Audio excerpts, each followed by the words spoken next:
It's reckoned the lives of more than 1.8 billion people could be improved by giving them access to basic financial services like loans. This week's Hands-On charts a dramatic difference a financial kickstart can make for entrepreneurs in the former communist bloc. And it checks out mangoes in Burkina Faso.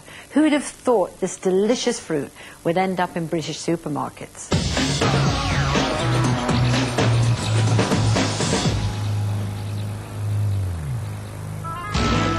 For 46 years, Albania was cut off from the world by a Stalinist regime. And when the Iron Curtain fell, many people were unprepared for the pitfalls of a free market. 70% of Albanians lost their life savings in get-rich-quick schemes. With no access to cash from traditional lending institutions, a microfinance organisation has stepped in to offer small loans.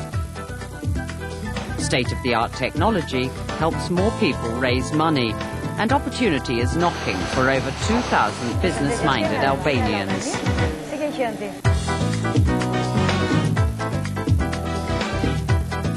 Elma Mira is the loan officer and regional manager for PSHM, an Albanian micro-lending institution.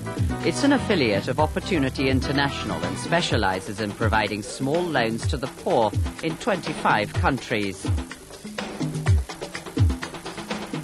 PSHM Albania is the first such organization to introduce personal digital assistants, or PDAs, for their loan officers in a pilot scheme funded by the Vodafone Foundation. It's hoped the time spent by loan officers on paperwork will be cut by a third. Elma and her colleagues have been trained to get the most from their PDAs, so they can spend more time out of the office and kick-start even more of the country's businesses. So, I have information for more than 185 clients in here. Every kind of report I want. So when I go to the client, I just open this thing. I click out any information I want from, and I save my time, client's time. I don't interrupt the other people in the office to give me the information needed. One of Elma's clients has used the loan to upgrade her second-hand clothes business. I now have permanent clients who feel more comfortable buying from me in this shop than out on the street, and they call me by phone to find out when my new stock is arriving. Opposite a hospital and next to a busy market, Drita's shop attracts high-volume passing trade. As a Romani, Drita couldn't get credit from ordinary banks. Now she has the chance to realize her ambition to open another clothing shop near her home.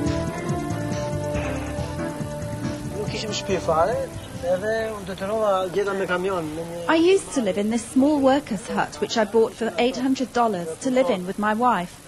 But after a year and a half, because of the success of my business, I've been able to build this larger home for myself and my family, and will build more floors for my daughters when they grow up. Aryan Latifi used to be a lorry driver under the state system. He tried to get capital from a bank to start a car wash and was refused. But his entrepreneurial spirit was recognized by Elma and her team. He began with a loan of $4,000 4 years ago, and he's now paying back his 5th loan.